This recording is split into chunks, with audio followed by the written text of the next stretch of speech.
Okay, good morning, Professor. Good morning. You are traveling somewhere in the Pacific Northwest, is that right? Sort of. I'm in what's called the outback of Oregon. It's a place so desolate that, I mean, I'm in the only city that has like a McDonald's within. I think I told my sister I'm 220 miles from the nearest Walmart. So Wow. you can imagine Wow. where Is I that am. even considered Pacific Northwest, or is that some So, well, I'm rural in Eastern Mountain Oregon. So West? I'm in Burns, Oregon. You can maybe Jake can. I don't know what the population is, but it's not so much that the population of Burns is so small. It's that there's nothing around here, Right. until you get to, sort of mid Oregon. But yeah, I'm gonna Yep. head And you're across Idaho today, and and you're on a big bike ride? yep, gonna go Solo over. or with friends? Well, I'm gonna be seeing our friend Hiram Lewis probably, Nice. and I Neat. haven't. Yeah. Oh, yeah. So this is the big city, a population 2,733. And And it's got a McDonald's, though. That's nice. I mean, yeah, it was like I saw a sign that said something like next service is 230 miles or something. Well, You fill know, up. like that's how far it is between gas stations. Yeah. Well, don't bad me at mouth their town. Like in 10 minutes, everybody will know No, about I it. love it. I love places like this because you always at least I do. I look at it on a map and I say, I wonder what people do there. What's it like? How's it, and it's always interesting. It The little is. You like? fireworks celebration and small town and courthouse and all this stuff. It's great. Oh, did you see a fireworks celebration there last night?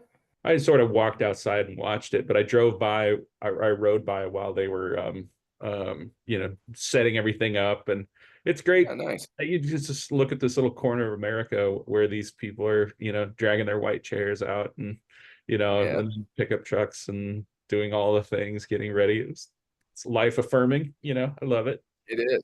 There's nothing better than that. And millions of Americans are just like that. I'm glad you're visiting it. But you are getting ready to road trip across the state or a couple Yeah, I'm gonna go states. through Idaho today and stay with Hiram Lewis, and then probably go visit my aunt and uncle and cousin up in a small town near Bozeman, Montana. Gonna hit Yellowstone and Grand Teton National Huh, Parks, how and fun. yeah. They should make a movie of you and your bike. It would be, well, yesterday would have been a little boring. I gotta Fair be enough. honest with you. I told my sister I only took one picture, and I said, she was like, "Well, take a picture of where you are," and it's like, "Well, this is, yeah, it was the first diner. I was looking for a place to stop for lunch, and it ended up going an extra 2 hours because there was no place to stop to eat lunch, for 2 hours." Wow. Well, yeah, but the places you're going to next are some of the best in the Oh yeah, country. yeah, and I won't badmouth that. It's all beautiful in its own way. So, Exactly. And Jake, you're traveling. Just give us one line. What are you doing? My friends and I were going to Bear Lake for the weekend. It's kind of southern Idaho on the Utah-Idaho border. Nice. I'll And be circling you. yeah. Yeah. And Bart, are you traveling or are you at home? I'm at home, not Okay. traveling. All right. Well, we got to start talking because two of the four of us got to get on the road, and so let's see, where do you even start on this? Well, I guess I should ask. I should tell you the topic, Professor Tootle. We are talking about Trump v. United States, and that's not a political statement. That's not in theory or philosophy, or it could be.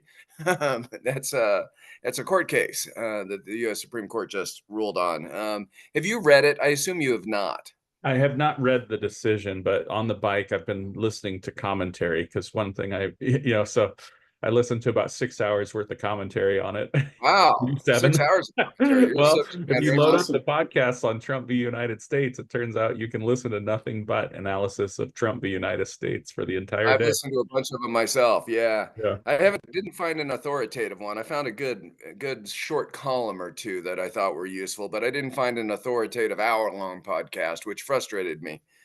Well, I think the best one is probably advisory opinions, and then there's another one with one of the guys who guest hosts for advisory opinions. I can't remember what it's called, but Will something is one of the co-hosts. Anyway, Will uh, Salatin?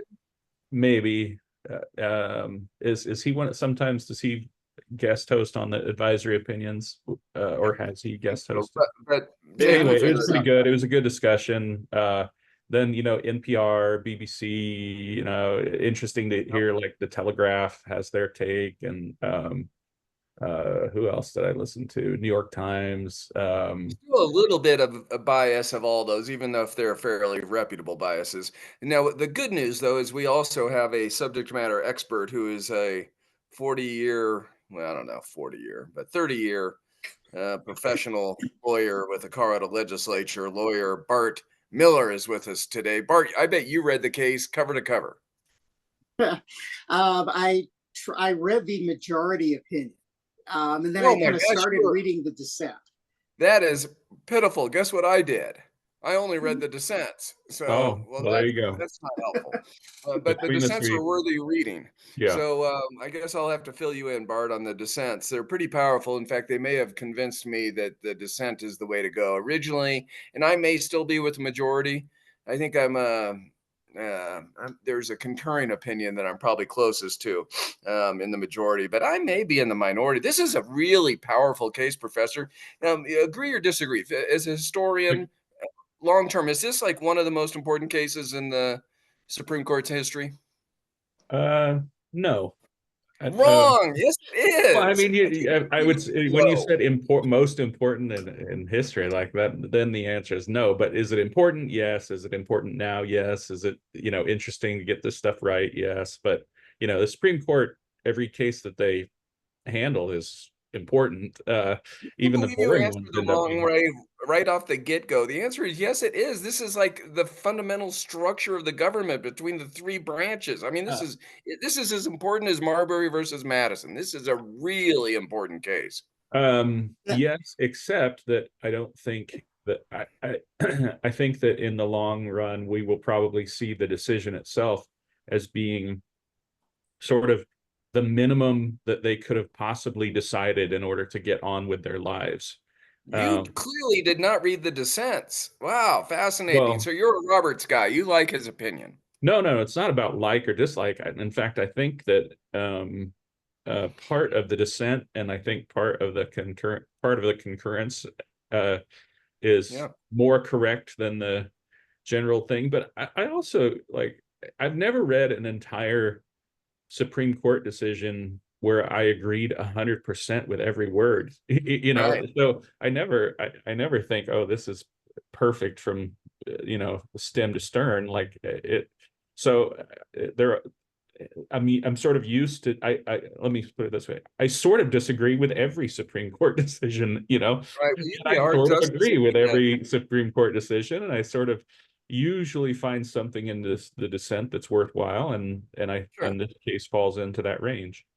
You'd be a hard justice to be on the court then. You'd just never sign on and let somebody write the majority. You'd always have to do a concurring opinion, huh? Well, as Jake knows, I do this thing where I say, I still agree with me.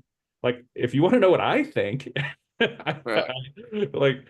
I have to construct my thoughts from sources and put them down, and or when I'm talking right now, here's what I'm willing to stand firmly on.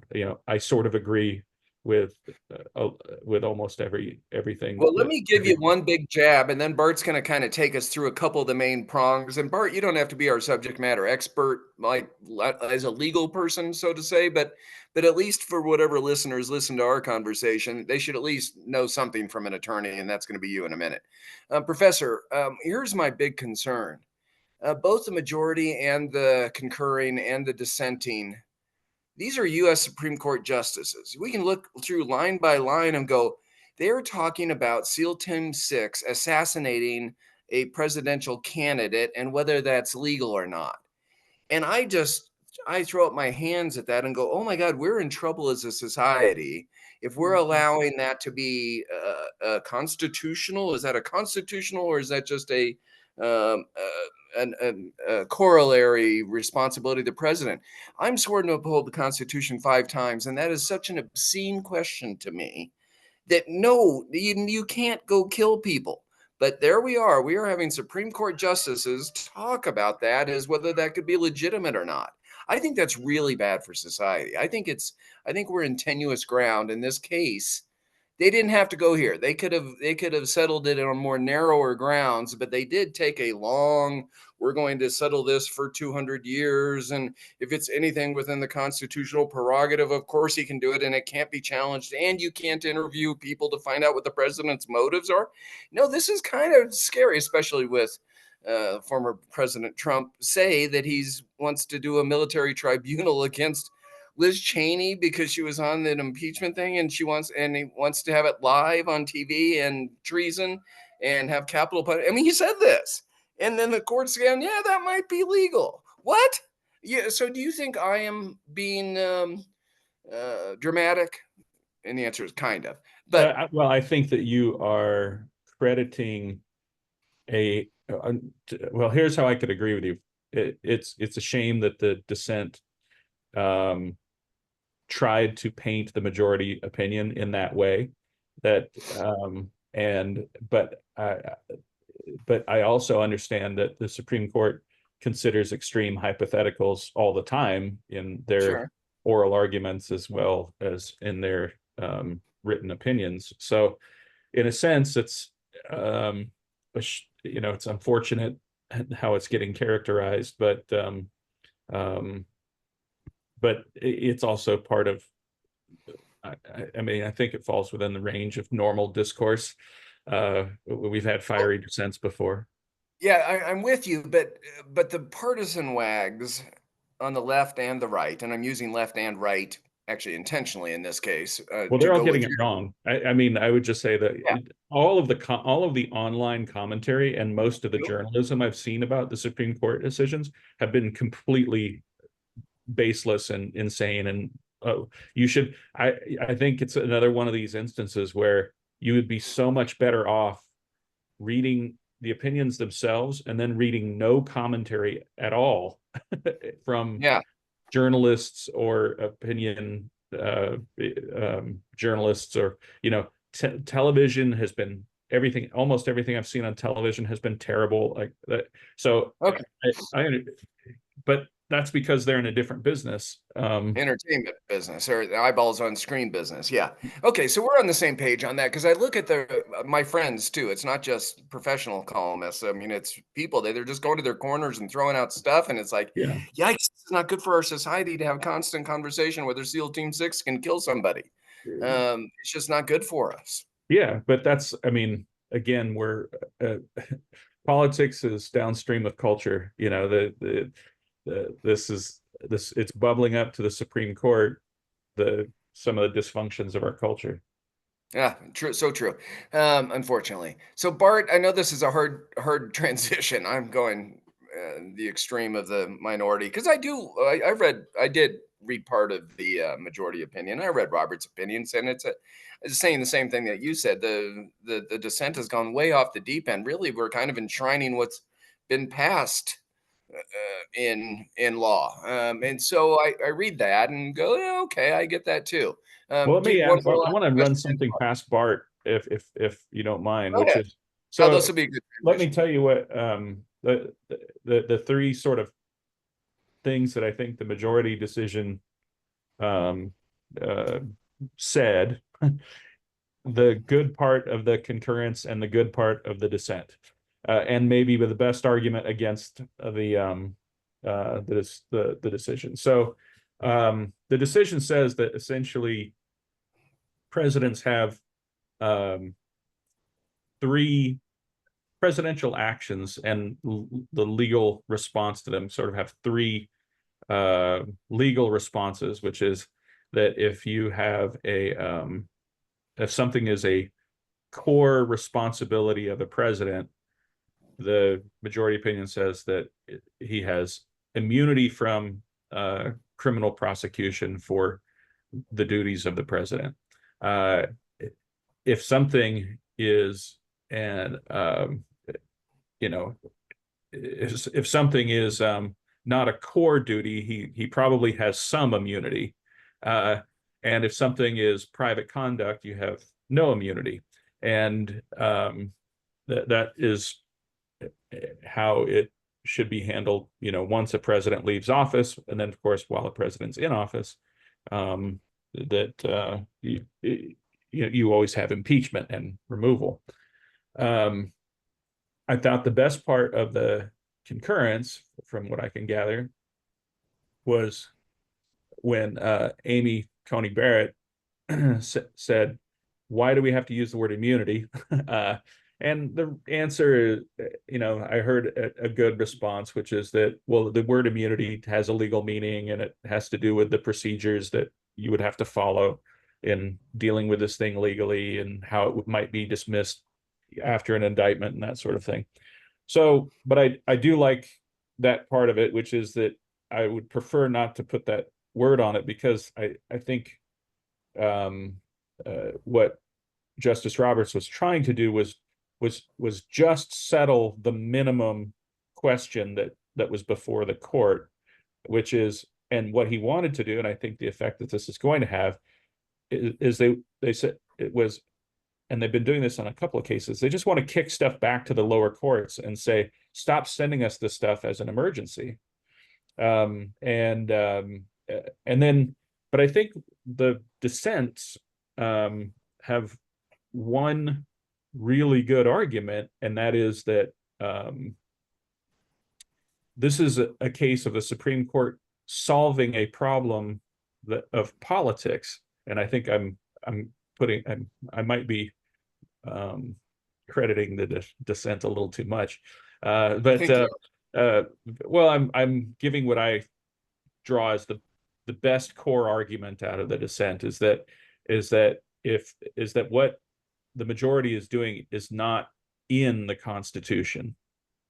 But I think I also have an answer to that hasn't really been considered, which is, and Bart, this is the part where you need to tell me if I'm completely crazy, because this is me as a layman coming up with what makes sense to me as a test. But I just look at it as, if you're trying to define what the core of the presidency is, if I was arguing this in a lower court, which is what I think Roberts wants, is for this to really more stuff to get argued in lower courts. The first thing I would look to is that the president is there to faithfully execute the laws of the United States. He is the head of the executive branch. So deliberately breaking US law can never be defined, to me, as a core function of the presidency. Thank you. I agree. I don't know if it's in the case though, Professor. But I mean, I haven't heard it in any of the commentary. I haven't heard it in any. But John Roberts is not. But what I kept coming back to is that a couple of the commentators I was listening to kept saying, John Roberts is not an idiot, and he's might be the most brilliant legal mind alive today. So if there's something that isn't in the decision, it's because he doesn't want to say it yet. And he wants lower courts to figure out more of these questions. He wants fewer political indictments. I mean, because here's the other thing, and I guess we can tackle this later, but like, Republicans share that, are to blame for many of these things. But Democrats have also blown each of these charges by overcharging and politicizing and messing up the prosecutions. And in each of these cases, you would say, like, gosh, you could have had an indictment and a conviction if you had just chosen to not politicize it and raise these constitutional issues. And in each case, they didn't do that. In a sense, wanting to have it as choosing to have Trump as a political issue instead of choosing to, get bipartisan support for, a conviction. And that happened in the DC case, and it happened in the New York case, and it's happening in whatever's left of the Georgia case, and that's one of the reasons why it's going to be delayed maybe forever. But anyway, back to what what I think Roberts might be doing. I think Roberts might be doing is setting us up to make that argument that I just made, but he might be getting ready to make it if and when this comes up again. But I think most of the overheated commentary and reaction that I've seen, some of it is to get all the Biden stories off of the front pages. I mean, this is a blessing for everybody who doesn't want to talk about President Biden's fitness for office and remind Democratic voters, hey, you should be angry about the Supreme Court. Professor, as long as you add in we can't just ignore what Trump said about Liz Cheney. I mean, it's just so obscene that. Yes, I mean, but I would also point out, like, hey, Democrats, there is currently a president of the United States prosecuting a former president of the United States, and that person is President Biden. right. And why is this coming before the Supreme Court? Because presumably you have one president who's saying, I will continue to prosecute my predecessor, and you have the other candidate saying, I will prosecute my predecessor if elected. So in a sense, I think what Roberts is doing here is keeping his powder dry so that he can eventually make the argument that deliberately breaking U.S. law, and this is just me reading, tea leaves, right? I have trust in the system, by the way. I like your argument here. I still have trust in our American system, and I like to keep going. I think Roberts is I'm reading the spaces between the sentences, that he is eventually going to make the argument that deliberately breaking U.S. law is can never be defined as a core function of the presidency. Thank you. That has to be true. I mean, that's like the definition of Americanism. Otherwise, we have a king, which is what the dissent is saying. But I don't think the majority believes that they've anointed a king. I really want to hear what Bart has to say on this. Okay. I could All right. Okay. This is just me. Had an impossible task here, Bart. Yeah. No, So I don't think try. I really do. I think this case immediately is actually a consequential case.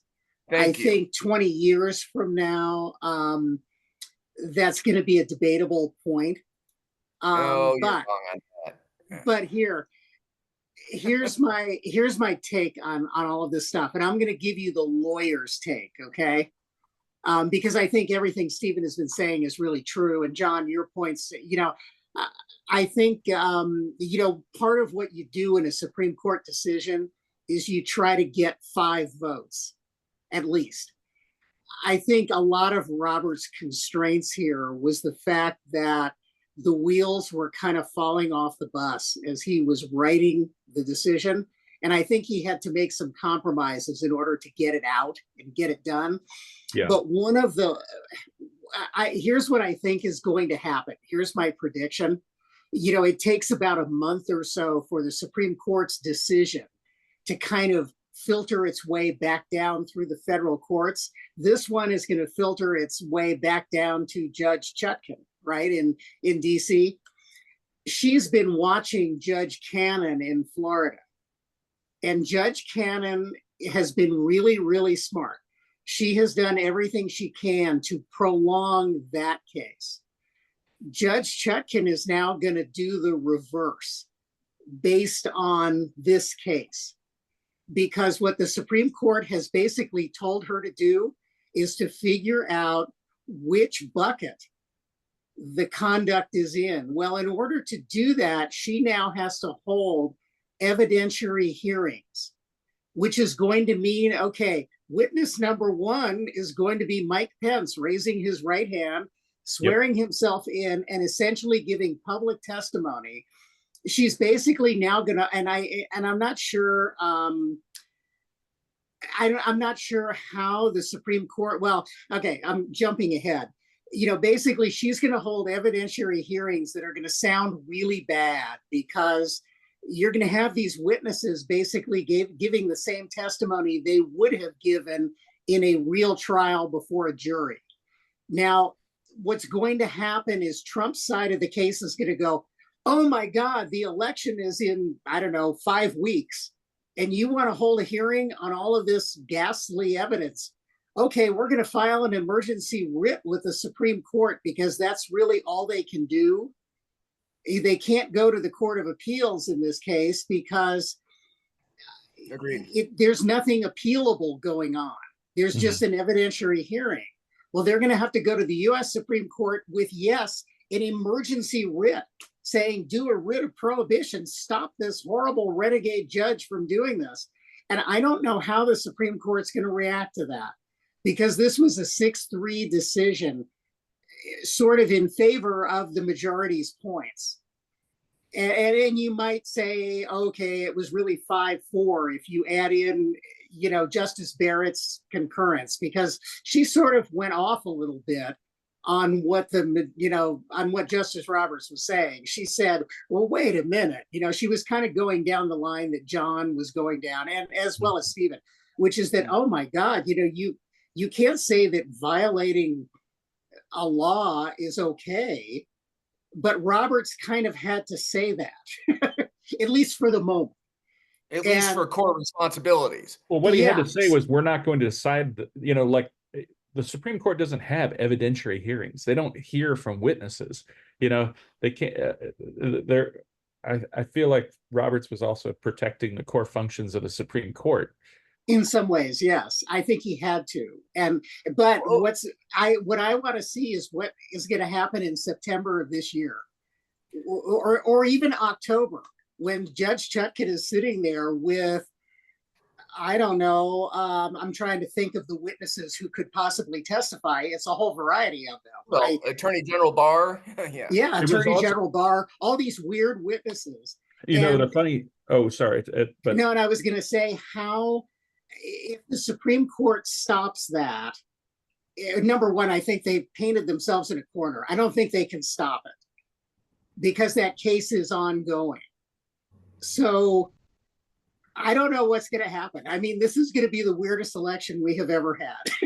Yeah, some of the more, I just wanted to throw this out for Jake to get this into the notes, but some of the other really interesting commentary I heard was from Charlie Cook, John Yoo, and Richard Epstein. I don't know if you guys listened to that, but they were all sort of arguing that this was a bad Supreme Court decision as well, but from a completely different take, which is that, but I do think that, I mean, by the way, these guys are all brilliant, constitutional scholars, and I should always, with all due humility, say, I think that they make one of the good points I heard them make is that that we need to stop assuming that we can all do unconstitutional things and then wait for the court system to stop us. Thank you. That it's not the job of the courts to fix every aspect of a broken culture. And and to get back to one of our core themes, we have problems in America with some institutions, and I think this case, underscores what we've been saying here on this show for years, which is, wow, we've got a problem with our educational institutions. We have a problem with our political institutions. We have a problem with our media institutions. And this case is showing us all of those things again. Yeah. Well, Professor, and actually, just to say one more thing about this case, I do agree with the people who are saying this is actually a bad case, a bad decision. The reason I'm saying that is it's not workable on a practical level. It does, I mean, with this case, you can make an argument that Richard Nixon did not commit a crime by ordering the burglary of the Watergate, the Watergate Democratic Party headquarters, because he did that in the Oval Office when he was talking to his aides. And that's ridiculous. Well, and the proof or the evidentiary proceedings, you're not allowed to ask about it, or you're not allowed to use that evidence as. Apparently, yeah. Yeah, I think that's a Jake weird. wants to add something. He's So All I right, Jake. disagree with the whole Watergate point because ordering your aides to, get involved and mess with your reelection campaign is not directly related to the powers of the president. I agree with that, Jake. However, It's private this is conduct. why this decision is not workable. Because how do you ask somebody to actually parse through? I mean, is what the governor of Illinois did by trying to sell a Senate seat during the Obama administration? Well, he did that kind of in the governor's office, I think, and on the phone in the governor's office. Somebody could make an argument, oh gosh, that really wasn't a crime. Well, come on, that was a crime. I mean, a jury thought it was a crime. It was a crime. Well, I turned in final grades. This is going to be a strange thing to bring up, but and there were a handful of students who I gave them zeros on their finals and on their book reviews because they used AI to write their papers and their book reviews. And wait till you hear from their parents. But there were 5 or 6 students that if you were to, put me under a truth serum, I would say they used AI and they cheated and they plagiarized. I just can't prove it. Like there are cases in the law where in order to get the law right for the long term, the bad guy gets to get away with it. Sure. It's one of the things that's sort of an uncomfortable thing about the law. And especially, I mean, we've talked about, and it's another long-term theme of this show is that, complexity is a subsidy for the wealthy and powerful. When you're dealing with a bunch of people who know how to break the law,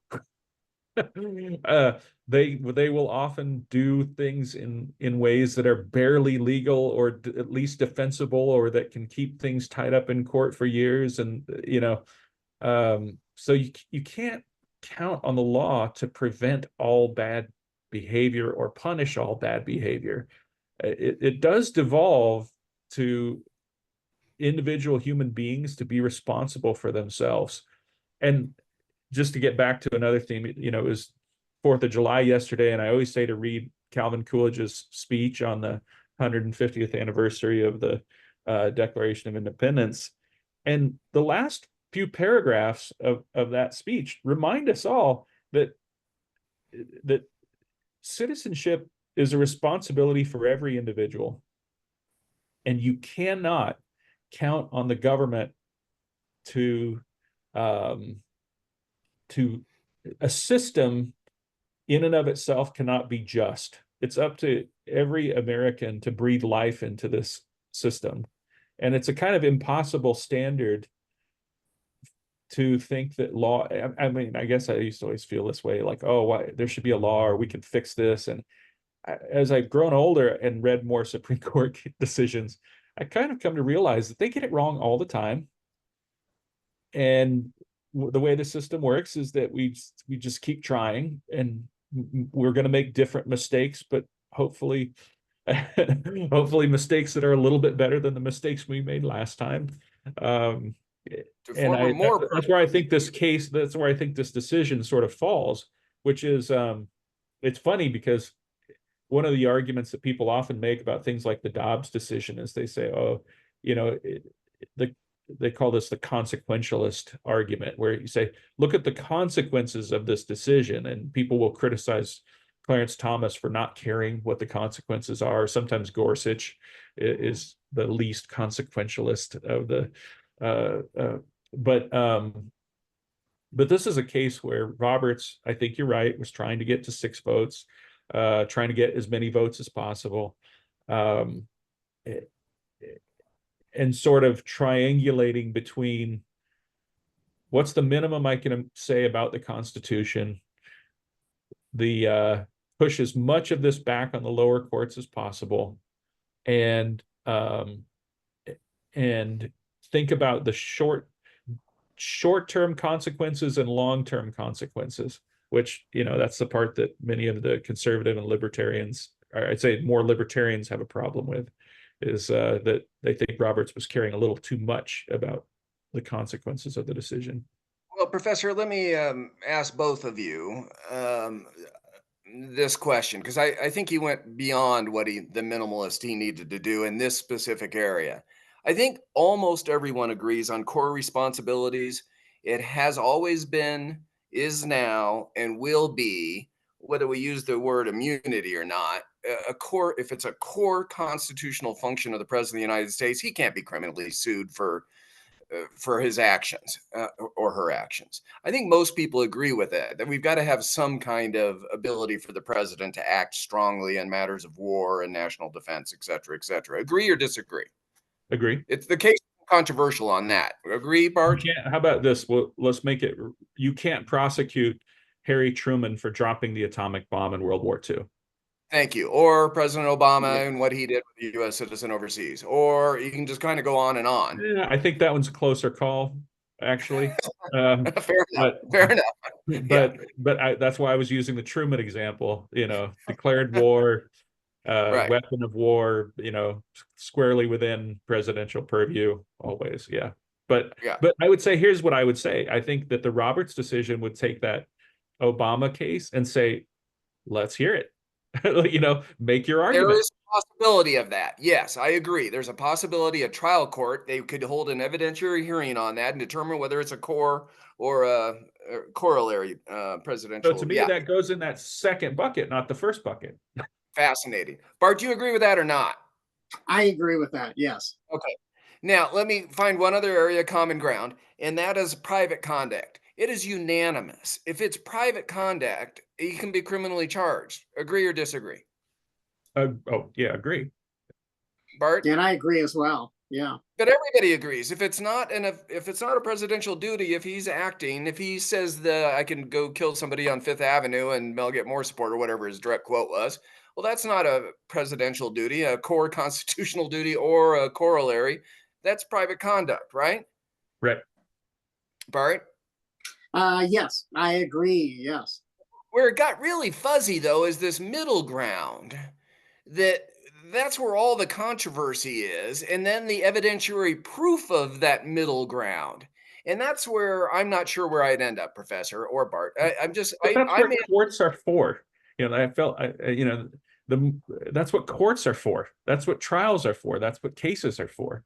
And the Supreme Court isn't going to settle every one of those hypothetical instances in an opinion that gets a majority vote. Well, but they did settle it in a way. They said that you can't you can't question the president's motives on that middle ground. You can't interview Pence or you can't interview Barr. If he orders, so the president can't go kill somebody, but he might be able to order somebody else to go kill him as long as it's within their presidential duties. That's what the minority says. But I think what they left open is that a good lawyer is going to stand up in a courtroom and say, I'm going to make the case that what he did is not in his official duties.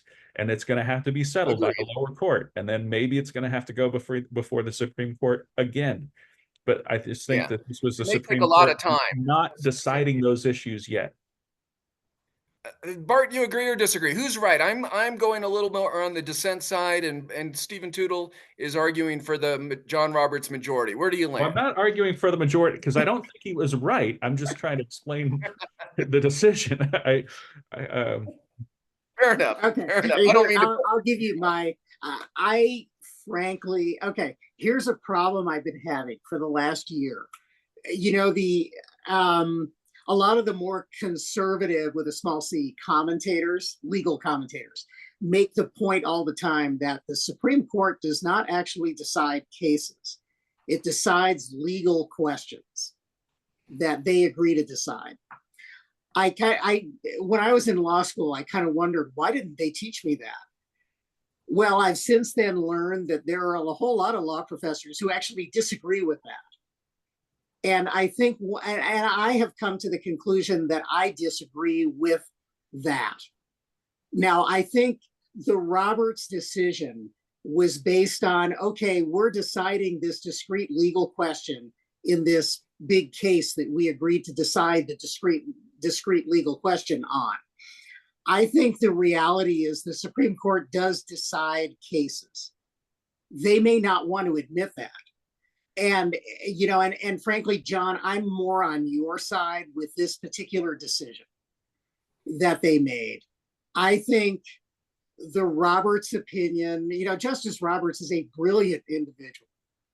If he had had his druthers to sit down and actually write an opinion where he was not doing this dance with essentially, I think, Justice Thomas and Justice Alito, that seems to be who he was doing the dance with. He could have written something that would have actually told lower court judges how to handle these situations. He couldn't do that. And I think it's, you know, Stephen's right. It's a limitation of this particular institution. But the reality is, I think the dissent is correct. I think that this has put lower court judges in such a ridiculous situation.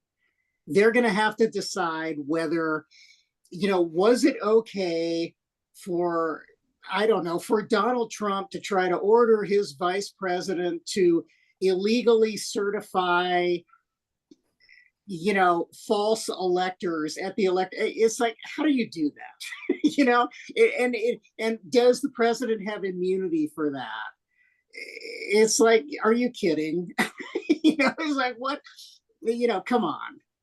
That just does, that lacks credibility. It's different than a prosecutor determining whether a law was broken and having a grand jury and then a jury determine whether beyond a reasonable doubt by and a unanimous verdict whether a law was broken. They've got to do an evidentiary hearing just in a bucket determining whether, and what is the standard of proof on that. It's a really interesting dilemma, isn't it? Well, let me put it this way. The populist and progressive movements in America are agents of chaos. And you don't get, and where do you want this chaos to be worked out? Do you want it to be worked out at the Supreme Court, where the Supreme Court does nothing but, you know, deal with the chaos unleashed by the populist and progressive movements in America? It's not a question of whether or not this chaos will get worked out. It's where. And if you're asking me from a purely consequentialist, you know, standpoint, where would if this has to get worked out somewhere, do you want it worked out at the Supreme Court or do you want it worked out at the lower courts? I'd say I want this chaos worked out at the lower court level, and to give culture time, and also to make sure the American people understand and the political institutions understand that we need to start electing better people. Oh, God. No kidding. I mean, consequential people that are serious about their job. You know, that you need to start buying better. You need to start paying for better journalism, and you need to keep watch over your educational institutions and your political institutions, because they are presently being run by people with bad, or I shouldn't even say, the people who run them are mostly faceless bureaucrats who don't care. But but these agents of chaos run around like little terrorists, scaring bureaucrats into you know, being cautious. And where do you want, and this, I think this is in many ways the Supreme Court just saying, like,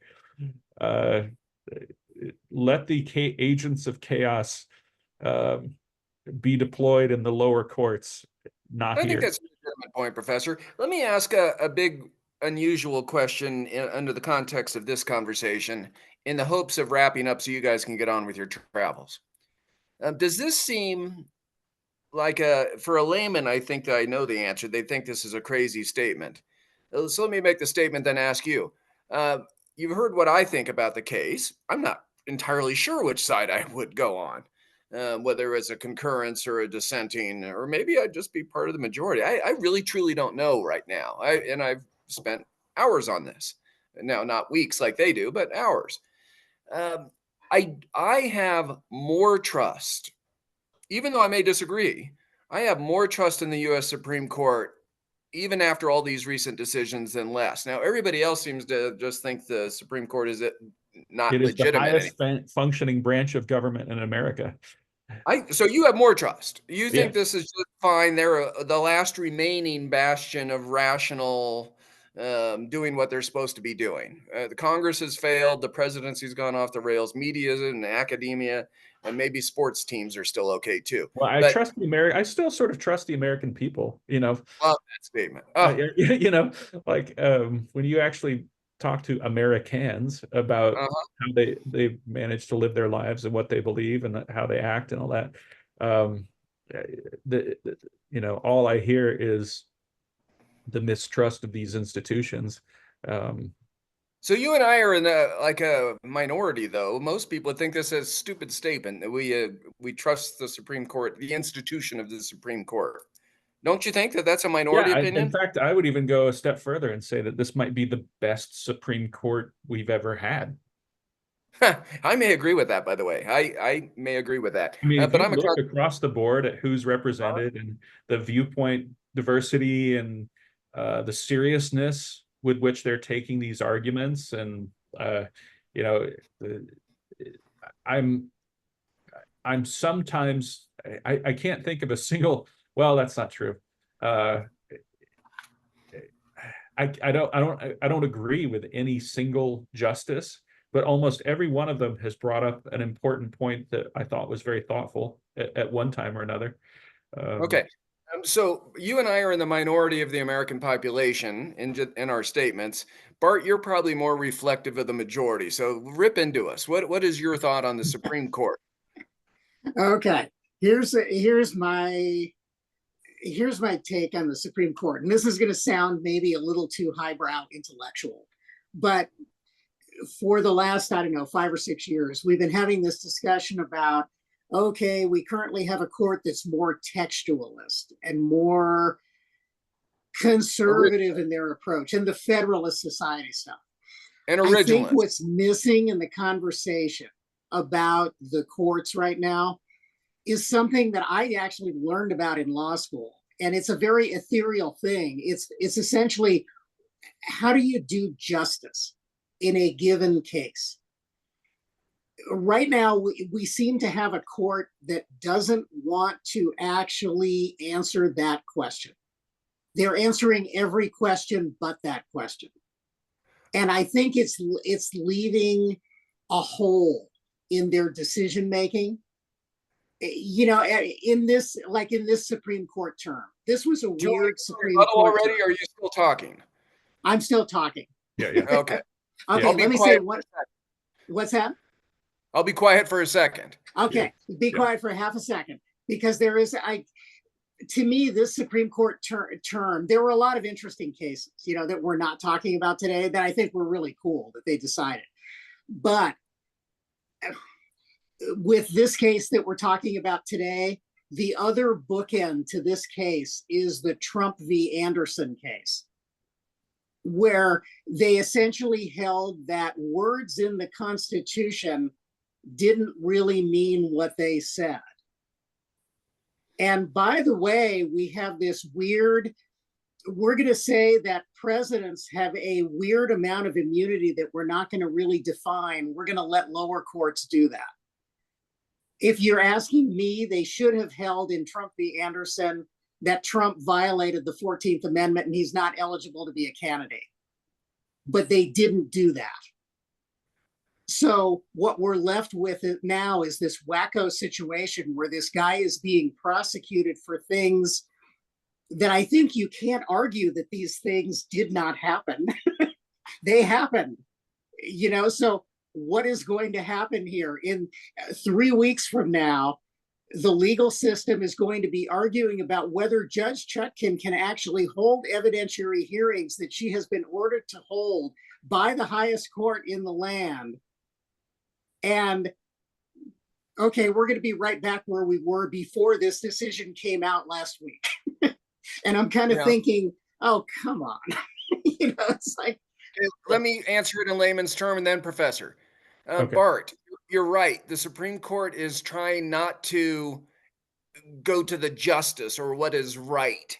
Because they're contextualists or originalists, that's not their job. Their job is to defer to Congress to have that gnashing of the teeth of public policy issues and what's right. And Congress must do their job. And to Professor's point, the people must do their job. We all know what happened. There's enough evidence out there. And we listen to President Trump himself. We know what happened. Do you like it? Vote for him. If you don't like it, don't vote for him. Congress has to do their job and the people have to do their job. Supreme Court rests their case. Now, Professor Tootle, what do you have to agree retort? I'm so glad you said that because that's a good point to bring out. But I would also say that they don't want to repeat the mistake of the Dred Scott decision. That the Dred Scott decision is hopefully something that every conservative jurist looks at. And that was the ultimate example of a court trying to step in and solve political issues based on nothing. Like we're not going to root any of this in. If you want to think about the decision that is furthest away from text, history, and tradition, maybe in American legal history, it's got to be the Dred Scott decision. Okay, but let me just interject here. And I know this is going to be very controversial.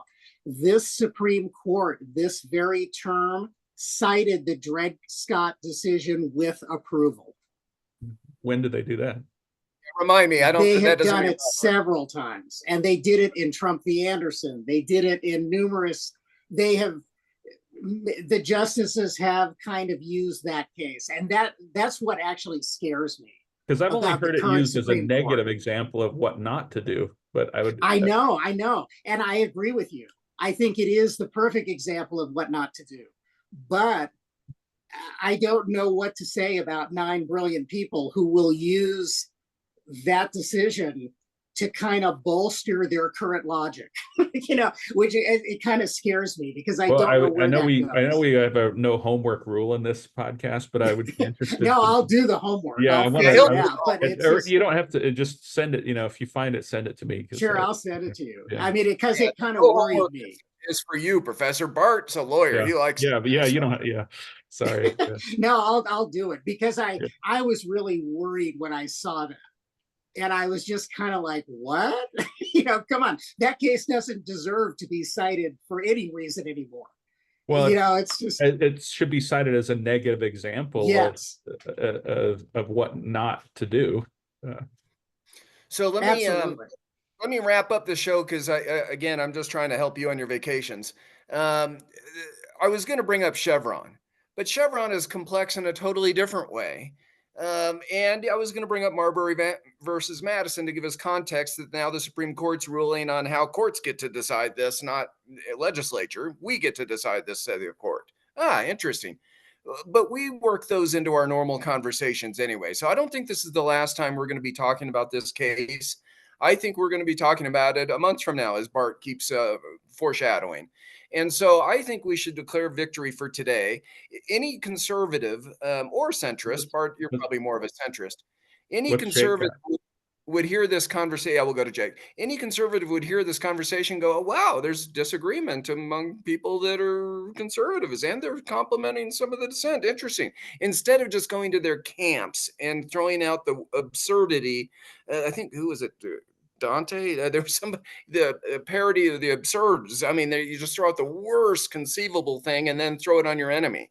Yikes. Do we have to do that over everything, or can we actually intellectually talk about these cases? That's what I was hoping we do today. And Professor, you did a great job. Jake, what do you have to tell us? Well, I just want to reiterate something that Tootle brings up almost weekly on this podcast now, because a lot of the online discourse that I hear from people is that, oh, the president's corrupt, the Congress is corrupt, the Supreme Court's the worst we've ever had.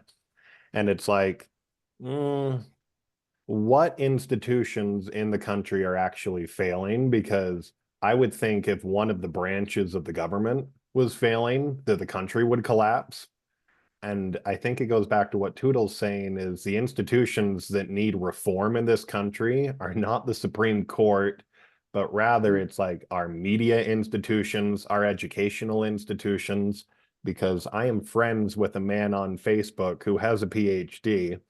And after the Trump decision came out, he said, well, this is the end of the American Republic. We are now controlled by a king because, according to the Supreme Court, the president can order SEAL Team 6 to assassinate his political opponent, and then he can fire all the Supreme Court justices and replace them with stooges that he likes.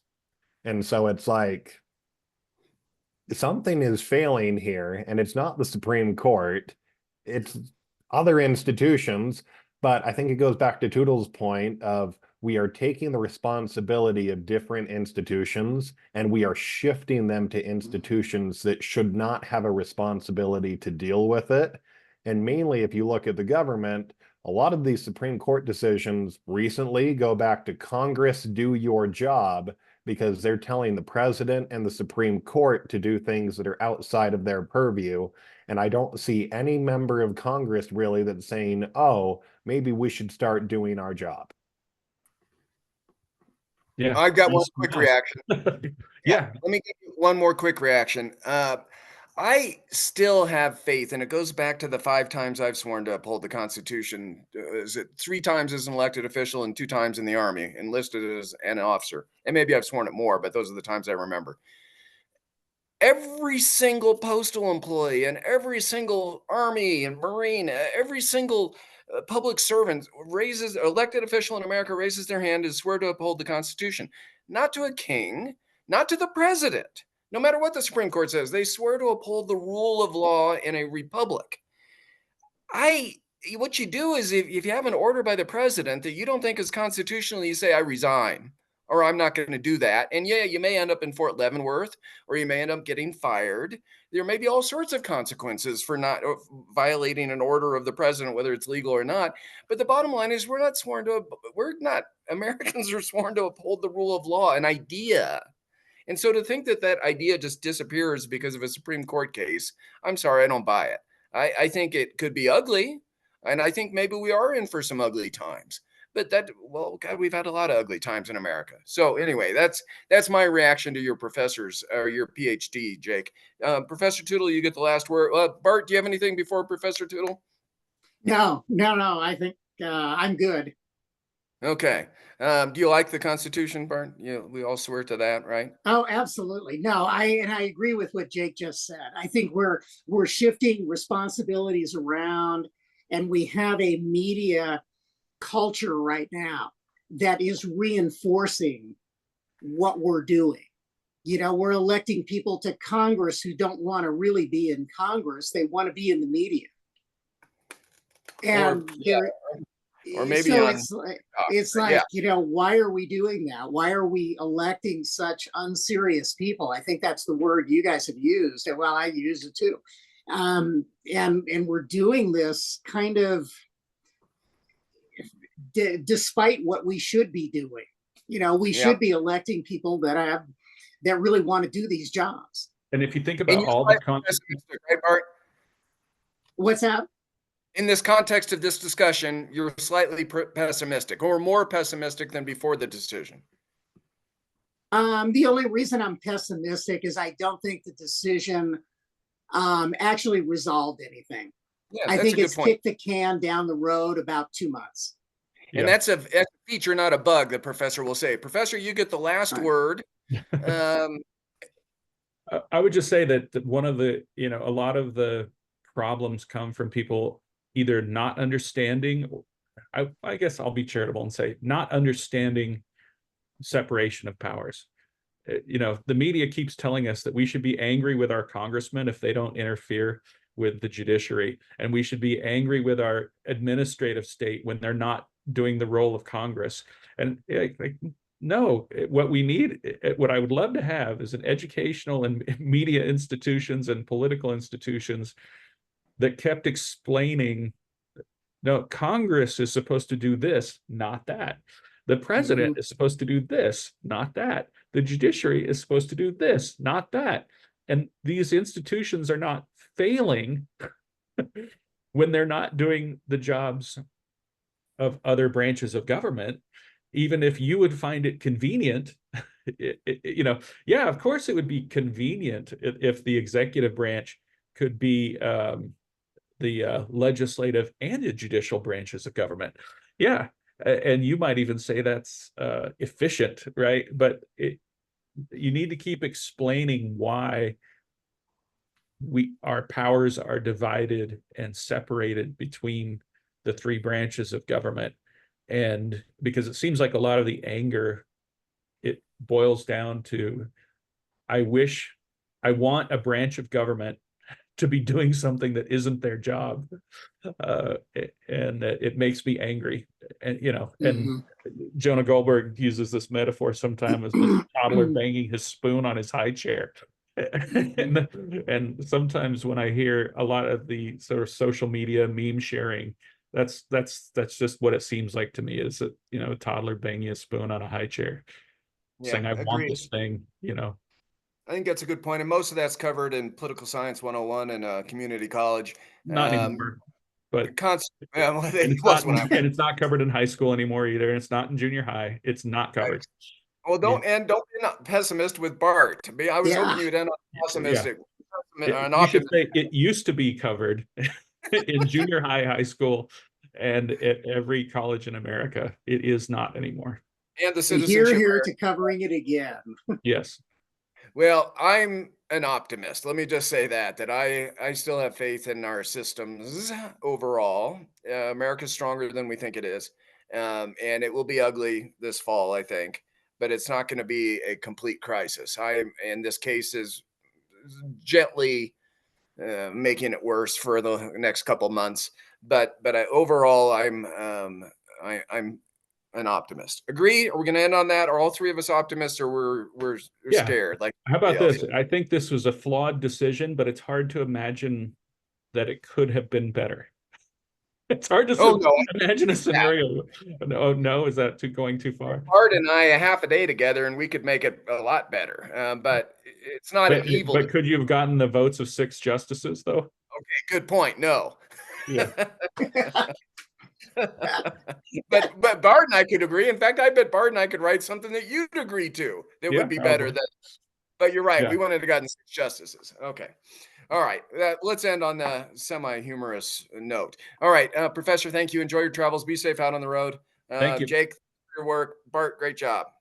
Thank you all. See ya.